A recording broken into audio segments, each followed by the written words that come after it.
시청자 여러분 안녕하세요. 별별 이야기의 한경진입니다.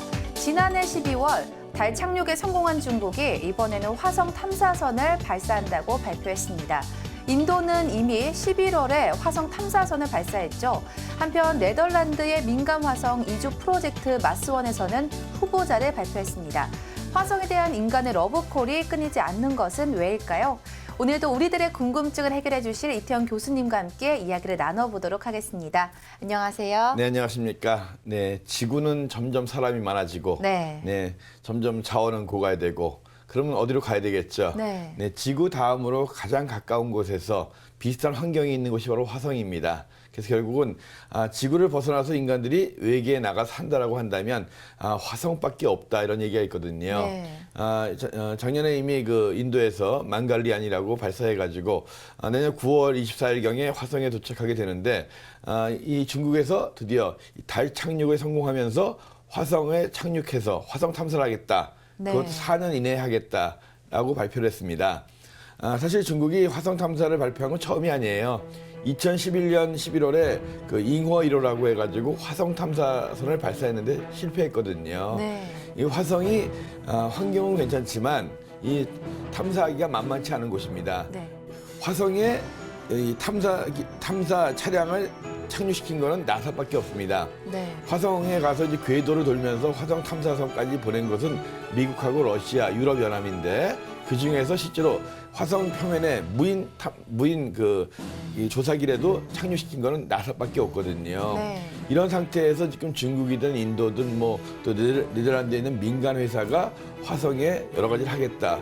사실 꿈 같은 일이에요. 그래서 아무튼 중국이 4년 안에 그걸 하겠다라고 하면서 중국의 티벳 근처에 있는 땅들이 화성과 비슷하다. 네. 거기서 연구를 해가지고 4년 이내에 하겠다라고 하는데 아무튼 만약에 이번에도 중국의 화성 탐사가 성공한다면 정말 미국과 더불어서 이 우주 개척의 양강 체제를 구축하는 그런 계기가 될 것 같습니다.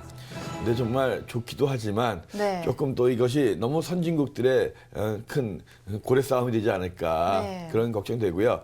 이 네덜란드에 있는 마스원 회사 지난 1년 동안 그 모집한다는 얘기 많이 했었죠. 네. 저는 자격 조건이 안 돼서 못했긴 했는데요. 네. 그때 한번 교수님께서는 하셔도 됐을 것 같은데. 전 지구가 좋습니다. 네. 이게 너무 젊은 사람들 같은 경우에는 이 6개월 이상을 우주선을 타고 가야 되고 네. 또 가서 지구로 돌아올 수 없고 그래서 충분하게 세상에 대해서 좀 약간 좀 나이도 있고 네. 그래서 이번에 뽑힌 분들 중에는 뭐 80세 된 분도 있다라고 합니다. 네. 140개국에서 20만 명이 지원을 했고 그 중에서 1,058명을 뽑았다라고 하거든요. 네. 그래서 이분들을 훈련시켜가지고 총 한 65억 불, 우리나라 돈으로 한 6조나 7조 원 정도의 예산이 소요되는 이런 계획이기 때문에 네. 그 돈을 리얼리티 그 TV 쇼를 해가지고 모으겠다는 겁니다. 그래서 이 중에서 계속 앞으로 이제 한 10년 정도 탈락시켜서 최종 2024년까지 24명을 뽑아가지고 네. 이제 4명씩 보내는 거거든요. 가면 못 옵니다. 근데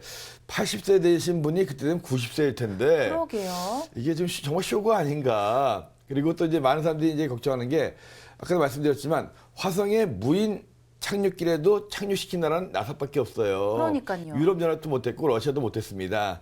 근데 마스원이라고 하는 이 네덜란드의 이 회사가 네. 흥행을 목적으로 이걸 하고 있는데 과연 무인 착륙선도 하나밖에 못했는데 나사밖에 네. 과연 유인 착륙을 그것도 가서 사람이 살 수 있게끔 네. 10년 이내에 할 수 있겠느냐. 회의론자들은 굉장히 많습니다. 그리고 이것이 과연 65억 불이나 되는 거대한 엄청난 네. 돈이 이런 쇼로서 모아질 것이냐 이런 의문도 나고 아무튼 2020년대 중후반 되면 네. 결국 사람이 화성에 갈 수 있는 네. 그런 시대가 올 거지만 가서 사람이 다시 돌아오는 건 쉽지 않은 일이에요. 네. 아무튼 누가 뽑히든지 간에 뭐 우리나라 출신 사람도 있더라고 합니다. 근데 이제 1,058명에는 들어갔는지 모르겠지만 네. 지원자 중에는 있었거든요. 그래서 부디 가가지고 꼭 성공해가지고 최초의 화성인들이 되시길 바랍니다.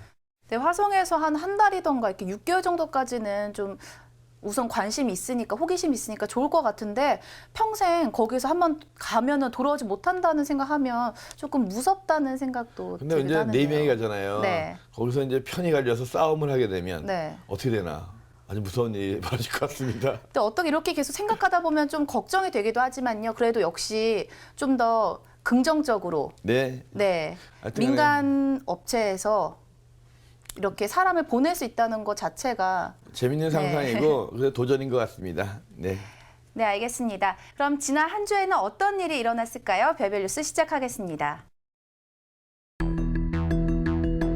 지구로부터 약 40광년 떨어진 외계 행성 글리제 1214b의 온도 측정에 성공했습니다. 글리제 1214b는 지구로부터 약 40광년 떨어진 적색외성 글리제 1214 주위를 돌고 있는 외계 행성으로 표면 온도는 232도로 측정됐습니다. 이 행성은 강한 중력으로 대기가 안정적이며 화산 폭발 등의 지각 운동도 활발한 것으로 알려졌습니다. 기존에는 수소와 헬륨 대기로 둘러싸여 있고 표면 온도가 섭씨 120에서 282도 사이일 것으로 추정해왔으나 실제 측정된 것은 이번이 처음입니다. 오늘 별별 뉴스는 지구로부터 40광년 떨어진 외계 행성의 온도를 측정했다는 소식인데요. 40광년 결코 가까운 거리는 아닌 것 같습니다. 어떻게 그 먼 거리에 있는 행성의 온도를 측정했을까요?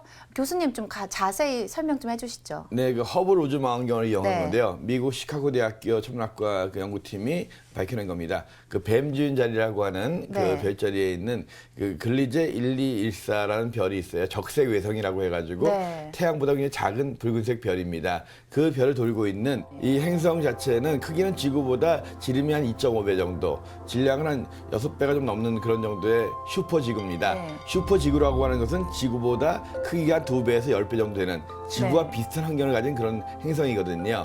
이 행성 자체는 주로 이제 물과 암석으로 이루어진 바다 행성으로 알려져 있습니다.